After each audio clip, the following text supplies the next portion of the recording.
জুলাই সনদ বাস্তবায়নে সেপ্টেম্বর থেকে সব বিভাগে লং মার্চ এবং নভেম্বরে মহাসমাবেশের ঘোষণা দিয়েছে বিরোধী দল। জুলাই সনদ ইস্যুতে দেশে কি আবারও নতুন রাজনৈতিক কোনো সংকট তৈরি হচ্ছে? মানে ভাই, আমি রাজনৈতিক কর্মী এবং আমি একটা ছোট্ট এলাকার রিপ্রেজেন্টেটিভ। আমার কাছে জুলাই সনদ বাস্তবায়ন নিশ্চয়ই গুরুত্বপূর্ণ, কিন্তু তার চেয়ে অনেক বেশি গুরুত্বপূর্ণ বর্তমানে দেশে যে নানান রকম সংকট চলছে সেগুলো। কেন গুরুত্বপূর্ণ? কারণ জুলাই সনদ লং রানে গিয়ে বাংলাদেশের ভাগ্যের সঙ্গে একটা ভূমিকা রাখবে, কিন্তু এই যে নিত্যদিনের মানুষের যে দুর্ভোগ, এটা মানুষকে প্রতি মুহূর্তে পোহাতে হচ্ছে।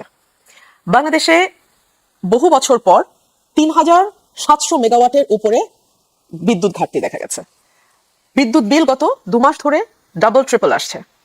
বাজারে গেলে মানুষের অবস্থা ভয়াবহ। গতকালকে আমি এলিফ্যান্ট রোডে আমি থাকি, আমি বাসায় ফিরছি, তখন খুব বেশি রাতও না, 7:30 8টা এরকম, দোকান আস্তে আস্তে বন্ধ হচ্ছে। 60 থেকে 70 জন ছেলে, 60 থেকে 70, 60 to 70, প্রত্যেকের হাতে হকি স্টিক, সামনের দুজনের হাতে চাপাতি, খোলা রাস্তা দিয়ে গেল। I was shocked, I was shattered, কারণ বাংলাদেশে আমি মানে আমার 40 বছর 45 বছরের জীবনে আমি এরকম ঘটনার মুখোমুখি হইনি। খোলা চাপাতি এলিফ্যান্ট রোডের মতো জায়গায়। পরে আমি শুনলাম যুবদল ছাত্রদল মিলে মারামারি হয়েছে ঢাকা কলেজের ওখানে। আজকে সিলেটে হাজব্যান্ড ওয়াইফ, 90+ বয়স হাজব্যান্ডের, ওয়াইফ 70+, এবং একটা কাজের মেয়ে নৃশংসভাবে হত্যাকাণ্ডের শিকার হয়েছে। প্রতিদিন বাংলাদেশে কোথাও না কোথাও খুন হচ্ছে, এবং এখন নতুন আরেকটা শুরু হয়েছে, সেটা হচ্ছে জঙ্গি তৎপরতা। আজকে আমি দেখলাম কয়েকটা জায়গায় বোমা সদৃশ ককটেল বিস্ফোরণ হয়েছে, বোমা সদৃশ বস্তু পাওয়া গেছে। বরিশালে এক জায়গায় আদালত পাড়ার সামনে বোমা বিস্ফোরণে একজন আহত হয়েছিলেন, উনি মারা গেছেন। আপনি শুধু খবরগুলোর দিকে চোখ রাখেন, এই প্রতিটা ঘটনা এবং যা হচ্ছে বর্তমানে বাংলাদেশে, সেটা একজন সাধারণ নাগরিকের জীবন অতিষ্ঠ করে ফেলার জন্য যথেষ্ট। সো জুলাই সনদ নিয়ে আসলে কি ফ্যান্সি আলোচনা হবে, কি সাংবিধানিক আলোচনা হবে, এত ফ্যান্সি আলাপে, এইসব ফ্যান্সি আলাপ ভাল লাগে যখন আমরা একটা এভরিডে একটা নর্মাল লাইফে থাকি। বাংলাদেশের নর্মাল লাইফ এখন ওলটপালট হয়ে গেছে। মন্ত্রীদের কথা শুনলে মনে হয় তারা বাংলাদেশে থাকেন না, মন্ত্রীদের কথা শুনলে মনে হয় তারা বাংলাদেশে বিগত বছরগুলোতে ওরা থাকেন নাই। সো আমার কাছে মনে হচ্ছে যে একটা বেসামাল সরকারের হাতে এই দেশ। সো এখন আসলে জুলাই সনদ নিয়ে বিরোধী দল কোথায় মিছিল করবে, কোথায় কি করবে, সমাবেশ করবে, ইট ডাজন্ট মানে মেক মাচ ডিফারেন্স, বিকজ এই বিরোধী দলও এই সরকারেরই একটা এক্সটেনশন। ঠিক যেভাবে আওয়ামী লীগের এক্সটেনশন ছিল জাতীয় পার্টি, মিষ্টি মিষ্টি কথা বলতো সংসদে এসে, একটু বিরোধী বিরোধী ভাব ধরতো, এরাও তাই, হয়তো একটু একটু বেটার দেন জাতীয় পার্টি, বাট ওরকম কোনো বড় ডিফারেন্স আমি দেখি না। তাহলে কি হবে? কি হবে এটা তো মানে ভাই সময় বলবে। এই যে বললেন যে একদম প্রকাশ্য রাস্তায় তো এলিফ্যান্ট জায়গাতে এরকম মিছিল দেখলেন, হ্যাঁ, কোনো রিয়াকশন নেই না, এবং এটা শুধু রিয়াকশন নেই মানে যে গভর্নমেন্ট তরফ থেকে রিয়াকশন নেই সেরকম নয়, মানুষও জানে চুপ করে আছে, মানুষ চুপ করে আছে। এবং অপোজিশন পার্টি, আপনি বলছেন যে এটা extension of the government, yes, তাহলে কি হবে? They were with the government for many many years, এবং তারা তো একসাথে সরকার গঠন করেছে, একসাথে বিরোধী দলে থেকেছে, একসাথে আন্দোলন করেছে, একসাথে ক্ষমতার হাওয়া বাতাস খেয়েছে। সো এখন তো তারা একসাথেই, কিন্তু মুশকিল হচ্ছে জামাত 77 আসন, এটা কিন্তু হিস্ট্রিতে কখনো হয় নাই। সো তারা এখন চেষ্টা করবে সরকারের ব্যর্থতাগুলোকে বাড়তে দিতে, সরকারকে আরো সময় দিতে, এবং আরো যাতে সরকার আরো বেশি ফেল করতে থাকে, বিভিন্ন জায়গায় আরো বেশি ডুবতে থাকে। তখন জামাতের জন্য যেটা সুবিধা হবে সেটা হচ্ছে যে তারা হয়তো নেক্সট ইলেকশনকে টার্গেট করে আগাতে পারবে। যদি আওয়ামী লীগকে নির্বাচন সিনারিওর বাইরে রাখা যায়, নির্বাচনী মাঠের বাইরে রাখা যায়, তাহলে জামাত এই স্বপ্নটা দেখতে পারে যে আগামীতে হয়তো তারা মেজরিটি নিয়ে আসতে পারবে। সো এটা হবে তাদের গেম প্ল্যান। এই যে লং মার্চ, মহাসমাবেশ, এগুলো সব কি বোগাস? না, বোগাস ঠিক না। একটা রাজনৈতিক দল তার নেতাকর্মীদের চাঙ্গে রাখার ব্যাপার আছে, নেতাকর্মীদের মধ্যে আমরা যে বিরোধী দলে আছি সে একটা উদ্দীপনা রাখবার ব্যাপার আছে, প্রশাসনকেও একটা সিগন্যাল দেওয়ার ব্যাপার আছে যে আমরা কিন্তু শক্তিশালী বিরোধী দল। এবং ডেফিনেটলি জামাতের যেটা সুবিধা হয় যে ধরুন ঢাকায় তারা একটা সমাবেশ করবে, কথার কথা, নীলফামারীও তাদের যে কর্মী আছে উনিও ঢাকায় চলে আসবেন। আবার নীলফামারীতে যখন তারা সমাবেশ করবে, ঢাকার যেই যাত্রাবাড়ির কর্মী আছে উনিও নীলফামারীতে চলে যাবেন। সো একসাথে ওনাদের সমাবেশ কিন্তু আপনি বিশাল দেখবেন, তো সারা বাংলাদেশের যেখানে যত জামাত কর্মী নেতা আছে তারা সবাই ওই জায়গাটাতে চলে যায়। And they're very organized. The transportation cost will be very high. Do you really think যে তাদের কাছে money is a problem? Money is not. তাদের মানে আমি জানি না সোর্স অফ ইনকাম কি, বা এটা তারা, আমি যেহেতু দলের না আমার পক্ষে তো বলা মুশকিল।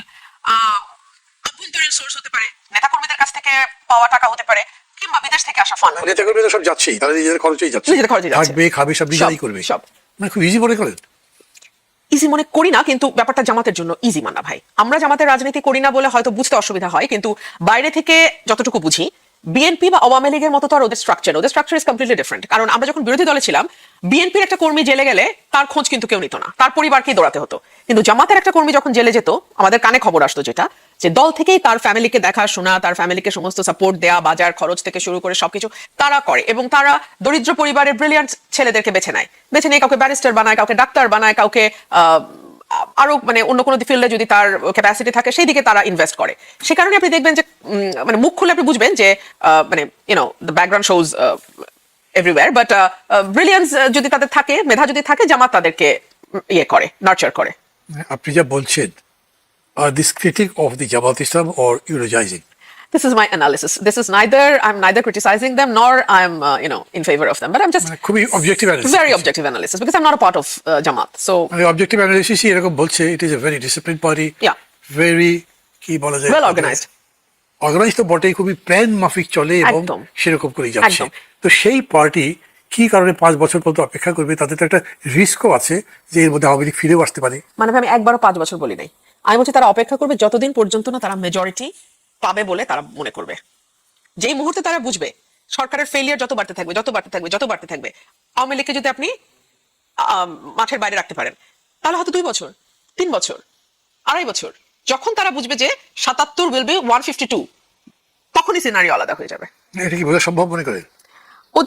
ওদের ডেফিনেটলি পরিসংখ্যান দে আছে, হ্যাভ देयर ओन ক্যালকুলেশন, একেবারে তাদের অ্যানালিসিস আছে, তাদের ডেটা আছে, এবং এইসব ব্যাপারে তারা অনেক গুছানো বলে আমার ধারণা। all these are going in their favor with a total immunization, total Absolutely. না মানে অবজেক্টিভ রিয়েলিটি হতে পারে, হ্যাঁ, হতে পারে। এটা অস্বীকার করছি না, হতে পারে। কিন্তু এটা ঠিক যে প্রথম আপনার বিগিনিংটা এরকম মনে হয়েছিল যে যখন আপনি বলছেন যেটা এক্সটেনশন অফ দি গভর্নমেন্ট, কিন্তু এখন আবার বলছে খুবই ক্যালকুলেটিভ ওয়েতে তারা অপোজ করছে। Absolutely. কিন্তু এখানে আমার প্রশ্নটা এরকম আসে যে ধরেন তারা যদি এতই পারে, তাহলে why not they try to make it earlier?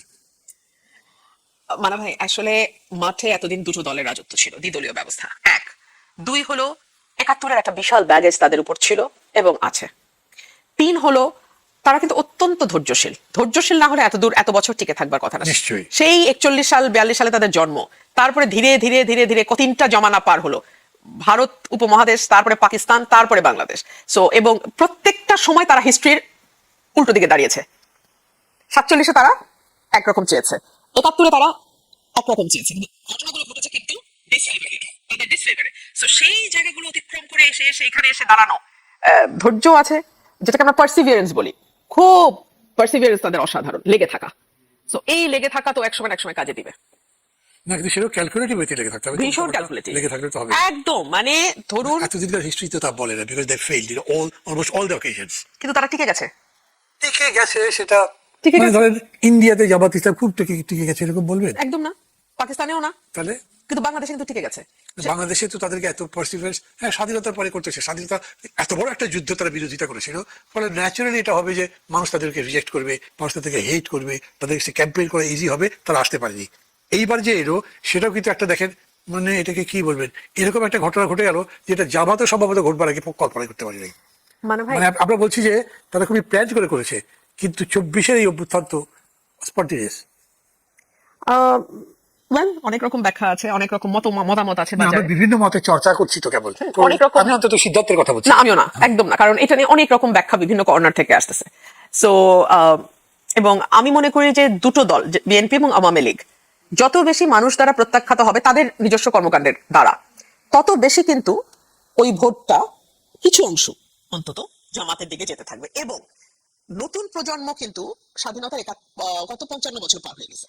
So, ওটার সাথে কিন্তু সময়ের একটা গ্যাপ বাড়ছে। আপনার চোখে দেখা মুক্তিযুদ্ধ একটা 20 বছরের ছেলে কিন্তু সেভাবে ধারণ করবে না, বা করে না, বা করছে না। জি। এবং তারা দেখেছে মুক্তিযুদ্ধকে নিয়ে রাজনীতি দীর্ঘ সময় বাংলাদেশের মাটিতে মুক্তিযুদ্ধ নিয়ে রাজনীতি হয়েছে, এখনো হচ্ছে। সো ওদের চোখে কিন্তু এই যে আবেগটা, এটা ধীরে ধীরে অপসৃয়মান, ধীরে ধীরে মুছতে থাকবে। এবং আমি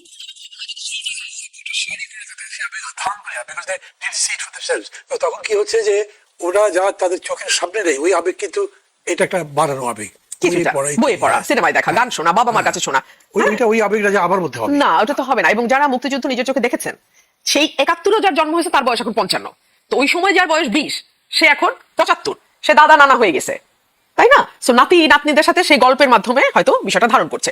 আর আজকালকার ছেলে মেয়েরা কিন্তু অত বই পড়ে না, মান্না ভাই, এটাও আমাদেরকে মানতে হবে। তাদের ইজিয়েস্ট কুইকেস্ট ওয়ে হচ্ছে চ্যাট জিপিটি কে তারা জিজ্ঞেস করে, এআই কে জিজ্ঞেস করে, এখন এআই তার মতো করে বলে। সো এইরকম একটা জমানায় আপনি সেই আবেগ, সেই ভালোবাসা, সেই অনুভূতি ধরে রেখে নতুন প্রজন্মকে কেবলমাত্র ৭১ দিয়ে আসলে বা মানে ওই আবেগটা দিয়ে, ওই শুদ্ধতম আবেগটা দিয়ে আসলে কতটুকু আমরা আমাদের প্রজন্মকে চালাতে পারবো, পরবর্তী প্রজন্মকে, এটাও আমার একটা বড় প্রশ্ন। আমি যদিও আমার সাবজেক্ট চেঞ্জ করতে চাই না, তবু আপনাকে জিজ্ঞেস করি, তার মানে আপনি মনে করছেন আবেগ বা ভালোবাসার রঙ্গ বদলাচ্ছে, চরিত্র বদলাচ্ছে? আমরা এখন যেই সোসাইটিতে বাস করছি, আমি অন্তত 10 বছর আগে এরকম সোসাইটি দেখি নাই। এত রুথলেস, এত নিষ্ঠুর এবং এত আত্মকেন্দ্রিক সমাজ, আমরা এরকম সমাজে তো বেড়ে উঠি নাই মানা ভাই। এখন আমিও তো মাঝ বয়স হয়ে গেছে, তাই না? সো আমাদের বেড়ে ওঠাও তো আসলে, আমি 30-40 বছর আগের কথা বলছি। সেই সময়কার সমাজের সাথে তো আপনি এই মেকানিক্যাল সময়ের কোনো তুলনা করতে পারবেন না, হয় না, হচ্ছে না। মানে আমি একটু দর্শকদের থেকে সবাই চাই একটা ঘটনা বলবো। মানে আপনি তো মাঝ বয়স বললেন, আমার তো প্রায় শেষ বয়স পড়া ছিল, 2076। আমি হেমন্তের গান পছন্দ করি, আমাদের জেনারেশন সবাই হেমন্ত, মানে হেমন্ত, তারপরে ধরে যে সন্ধ্যা কিংবা উত্তম কুমার, সুচিত্রা সেন, এগুলোর পাগল আমরা এখনো আছি। তো আমি এক রাত্রেবেলা 10টার দিকে আমার ঘরে লাইটটা নিভিয়ে দিয়ে একটা ডিম লাইট জ্বালিয়ে গান শুনছি, পড়ছিলাম, পড়তে পড়তে গান শুনছি, দরজাটা ভেজানো। আমার ছেলে তখন দেশে আছে, ও তখন গ্রেড 9-এ পড়ে, বেশ কয়েক বছর আগের কথা। দরজাটা খুললো, খুলে ঢুকলো, ঢুকে আমার পাশে দাঁড়ালো। তাই ভাবছি কিছু হয়তো বলবে টলবে, অপেক্ষা করতে লাগলাম। সে কিছু বলে না। কিছু হলো, আমি জিজ্ঞেস করছি, কি আব্বু কিছু বলবে? আমি বলছি, কি করছো? আমাকে জিজ্ঞেস করছে। ডোন্ট ইউ সি, আমি তো গান শুনছি। এগুলো গান? আমি বললাম, তুমি জানো এই গান কে গেয়েছে? আমার তো জানার দরকার নেই, এগুলো কি গান দেখি? তা আমি বললাম যেটা হেমন্তের গান, he is such a big artist, যা বলার। এইসব গান শুনে বিপ্লব করতে পারবে না, আর যাই হোক সমাজ বদলাতে পারবে না। ও বেরিয়ে চলে গেল।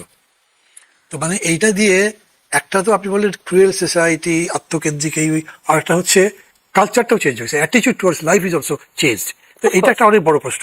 কিন্তু আমি বললাম যে আমি প্রসঙ্গটা বদলাতে চাই না, তুমি জিনিসটা বলে রাখলাম মাঝে। এই প্রেক্ষিতে আমি আপনাকে জিজ্ঞেস করি, আপনি যেহেতু বিএনপি করেছেন, এই যে আপনি বললেন যেগুলো, এগুলো বিএনপি লিডারশিপ বোঝে না?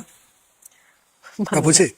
মানে ভাই, এটা তো আমার পক্ষে বলা মুশকিল, কারণ আমি যখন বিএনপি করেছি, আমি একেবারেই খুবই ছোট একজন কর্মী হিসেবে আমি দেশনেত্রী বেগম খালেদা জিয়াকে দেখেছি, কাছ থেকে দেখেছি এবং ভীষণ রকম ওনার স্নেহ পেয়েছি। খুব ছোট, মানে খুব ছোট না, আপনি যখন মানে এমপি ছিলেন আগে, তখন তো জানি জানি। না, আমি তো এই দলের সাথে যুক্ত হয়েছি 12 সালে, কত 2012 বছর সালে। আগের কথা? 2012, আজকে তো 14 বছর আগে। 14 বছর আগে। তো হ্যাঁ। আপনি যদি এখন মাঝ বয়সী হন, তাহলে তখন পরিপূর্ণ বয়সে। না, আমি রাজনীতিতে ওই বয়সটাকে আমি ছোটই বলবো, একটা আর্লি 30s এর মেয়ে রাজনীতিতে ডেফিনেটলি ইয়াংই বলবো আমি। মানে যেমন মানে ধরেন আমি বলি, আমিও জাসদ করতাম, আমি আওয়ামী লীগে যোগ দিয়েছি। যোগ দেবার আগেই আমার কতগুলো ধারণা হয়েছে আওয়ামী লীগ সম্পর্কে। কীরকম? ধরেন আমি প্রথম জেলে যখন গেছি, জেলে ঢুকলাম, পরের সকালে আমি লকআপে পরে গেছি, পরের সকালবেলা একদম সব নেতারা চলেছেন, যারা ওই দিঘু জেলে ছিলেন, যেখানে গুলি হয়েছে, তাজুদ্দিন সাহেব মারা গেছেন, সেটাতে কোরবান আলী সাহেব আছেন, আব্দুল আজিজ সাহেব আছেন, শেখ আজিজ, আব্দুল সামাদ আজাদ, এরা সবাই। এবং তারা তো আমাকে আগে থেকে চেনেন, আমি একসময় ছাত্রনৃত্য করতাম। তো তারা এসে আমাকে জিজ্ঞেস করছে, খবর কি দেশের বলো তো? খবর আর কি, তো এই বললাম যে দেখছি। তারা খুবই ডিসপ্লিসড আমার উপরে। কি জানতে চান? কাদের সিদ্দিকির কি খবর? কাদের সিদ্দিকির তো কোনো খবর নাই। তুমি খবরই রাখো না, কাদের সিদ্দিকি তো এখন যমুনার পারে, তারা আমাকে বলছেন। সো মানে ওই রকম লিডারশিপে এরকম কথা বললো, তাতে আমি তার সম্পর্কে একটা ধারণা নিলাম। হতে পারে একটা ভুল, যেটার মধ্যে তথ্য গেছে। পরবর্তী সময়েও আওয়ামী লীগ কখনো বুঝতেই পারেনি যে জামাত এরকম করে বেড়ে উঠছে, কখনো না। অথচ বোঝা যেত তাদেরটা, না বোঝার কথা না। তো আমি মনে করি ওরকম করে, যেমন আমি দলকে চিনি, আপনি যে বয়স আছেন, আপনি তো বলতে চান না, বা আমি আপনাকে প্রেস করছি না যে বিএনপি বুঝতে পারবে না, সেটা কথা না, বুঝতে পারা উচিত। এবং আমার এই মানে আপনাকে প্রশ্ন করবার ছিলাম, আমি সেটা এখন করিনি। সেটা হচ্ছে যে মানে এই যে সেদিন জিয়াউর মানে তারিক জিয়া ইয়েতে গেলেন না, চিরং গেলেন, সেখানে গিয়ে উনি বাবুনগরীর সঙ্গে দেখা করেছেন। এবং পত্রিকায় তো লেখা টেখা দেখেছেন যে মানে হেফাজতকে পক্ষপুটে আনার জন্য একটা চেষ্টা, এগেন্স্ট জামাত। তো মানে এইটা করতে হবে, সেখানে ওপেনলি তো বক্তৃতা উনি করেনি। মানে জামাতকে তারা খুব বড় একটা কিছু শক্তি মনে করছে, না হলে এই মুভটা করবে কেন? এটা বোঝা যায় এখন যদি আপনার মনে হয় যে ওনারা বুঝতে পারছে, তাহলে হলো, তাহলে তো হয়েই গেল। না। বুঝতে পারছি, আমি আপনাকে জিজ্ঞেস করছি যে এই যে প্রসেস করে আসছে এরকম করে ভিতর থেকে, এইটা বুঝতে পারছে কিনা? তাহলে তারা একটা এনিমি তো পলিটিক্সে রাখতে হয় সামনে, ফাইট এগেন্স্ট হোম, সেই অর্থে দেখাতে পারে তারা হয়তো। কথা বলতে আমি বেশি কিন্তু বলছি। আমার কাছে মনে হয় যে বিরাট একটা ফিল্ড কিন্তু সেন্টার লেফটে রয়ে গেছে, যেটা কেউ এক্সপ্লোর করছে না। রাইট, ফার রাইট, সেন্টার রাইটের দিকে ঘুরপাক খাচ্ছে রাজনীতি, কিন্তু 50% তো centre left and left far লেফটের দিকে আছে, সেদিকে তো কেউ যাচ্ছে না। সো এই ভ্যাকিউমটা আপনি যতদিন রেখে দেবেন, ততদিন আওয়ামী লীগের ফিরে আসা আপনি মানে অবধারিত হিসেবে ধরে নিতে পারেন, যতদিন পর্যন্ত ওই লেফট এবং সেন্টার লেফটের ভ্যাকিউমটা পূরণ না হচ্ছে। আমি মনে করি তাদের আসা অবধারিত। ভ্যাকুয়াম তো পূরণ হতে হবে, কেউ যদি সেই দিকে নজর না দেয়, ফোর্স হবে আওয়ামী লীগ যতদিন না আসে, হ্যাঁ যতদিন, তাহলে কি হচ্ছে আপনি দেখেন সবাই তো রাইটের দিকে গাদাগাদিটা করছে, centre right, right, fur right, এখানে তো ঘুরপাকটা খাচ্ছে, তো বাকি 50% তো আর ওইদিকে কেউ নাই, তাই না? অনেক গভীর একটা কথা বলেছেন, গভীর এবং গম্ভীর। না আমি যেটা বলছিলাম মানা ভাই, যে আমাদের ওই রাইট ব্লকটার মধ্যে ঘুরে ফিরে centre right, right and far right, কিন্তু লেফটের একটা বিরাট অংশ খালি আছে। এখন আমরা যেটা বিরতির সময় আলোচনা করছিলাম যে অনেকগুলো লেফটেস্ট পার্টি বাংলাদেশে আছে, এবং পুরোপুরি লেফট না হলেও সেন্টার লেফটে আছে, ওয়েলফেয়ার পার্টি, যারা ওয়েলফেয়ারের কথা বলে সেই পার্টিগুলো আছে, কিন্তু কেন তারা মানুষকে অ্যাট্রাক্ট করতে পারছে না? আমার কাছে মনে হয় এর মাঝে মাঝে আপনাকে ইন্টারফেয়ার করতে হচ্ছে। please, please. Awami League, BNP, জাতীয় পার্টি, জামাত ইসলাম সবগুলো ওয়েলফেয়ার ইকোনমির কথা বলে, ওয়েলফেয়ার স্টেটের কথা বলে, খুব ইন্টারেস্টিং। সেটা তারা মুখে বলে, কিন্তু তারা এটা কতটুকু ধারণ করে, কতটুকু বিশ্বাস করে, কতটুকু ইমপ্লিমেন্ট করে, কারণ ইমপ্লিমেন্টেশনের জায়গায় কিন্তু বড় বড় তিনটা দলই গেছে, যে তিনটা কথা, চারটার মধ্যে তিনটাই কিন্তু তারা চাইলে ইমপ্লিমেন্ট করার পরিস্থিতিতে গেছে, তার ক্ষমতায় গেছে। 10 বছর, 20 বছর, 25 বছর এক একটা দল ক্ষমতায় ছিল, এরশাদ 10 বছর, বিএনপি জিয়াউর রহমানের আমল ধরলে 14 বছর, আর শেখ হাসিনা তো এক নাগারেই 15 বছর, প্লাস তার আগে আরো 10 বছর। ধারণ তো নিশ্চয়ই করে না, করলে সবচেয়ে বড় বেনিফিস্টেশন তো তাদের বাজেটে দেখা যেত, অ্যাবসলিউটলি, কিন্তু সেটা দেখা যায়নি। শিক্ষায় এখনো 2 এর কম, স্বাস্থ্যে 1 এর কম, সো সুতরাং বোঝাই যায় ওয়েলফেয়ার কতটা। কিন্তু ব্যাপারটা হচ্ছে যে কেন তাহলে আমাদের ওয়েলফেয়ারের কথা যারা ইমপ্লিমেন্ট করবে বলে এখনো বলে যাচ্ছে, বা লেফট পলিটিক্স যারা কৃষক, শ্রমিক, মজুরের দোহাই দিয়ে রাজনীতি করছে, তারা কেন মানুষ অ্যাট্রাক্ট করতে পারছে? আমি কোনো দলের নাম অবভিয়াসলি বলবো না, কিন্তু তারা কেন করতে পারছেন? তার কয়েকটা কারণের মধ্যে একটা আমার কাছে মনে হয় যে তাদের রাজনীতিটা কোনো একটা জায়গায় গিয়ে জনবিচ্ছিন্ন হয়ে যায়, পিপলের সাথে কানেক্ট করতে পারে না। মানুষের সাথে কানেক্ট করতে হলে আপনাকে একদম মানুষের সাথে মিশে গিয়ে তাকে বোঝাতে হবে। বেশিরভাগ বাম রাজনীতিবিদের সঙ্গে আমি ব্যক্তিগত আলাপচারিতায় গিয়ে আমার কাছে মনে হয়েছে ব্রাহ্মণ এবং ব্রাত্যের মধ্যে আলাপ হচ্ছে। আমি ব্রাত্য, তারা ব্রাহ্মণ, কারণ আমি বিএনপি করি, মানে কিছুদিন আগে পর্যন্ত বিএনপি করতাম, সো আমি তাদের চেয়ে মেধায় খাটো, আমি তাদের চেয়ে পড়াশোনায় খাটো, আমি তাদের চেয়ে বোধ বুদ্ধিতে খাটো, আমি তাদের চেয়ে রাজনৈতিক জ্ঞানের প্রজ্ঞায় খাটো। এবং অনেকে তো আমাকে মুখের উপর বলেছে, আপনি পড়াশোনা করেন, আপনি কিভাবে বিএনপি এর মতো একটা দল করেন, বা আওয়ামী লীগের মতো একটা দল, মানে আপনাদেরকে হয়তো প্রশ্ন করে যে আওয়ামী লীগের সাথে আপনি কিভাবে ছিলেন।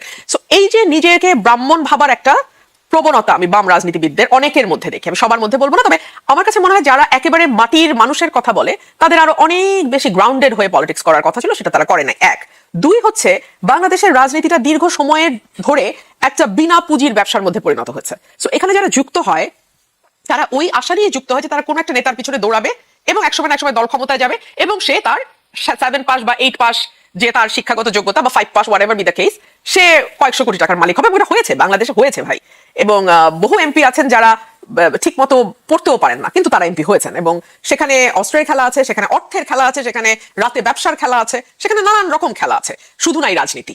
সো এই যে একটা অভ্যস্ততা গত 30, 40, 50 বছর ধরে বাংলাদেশের রাজনীতিতে গেড়ে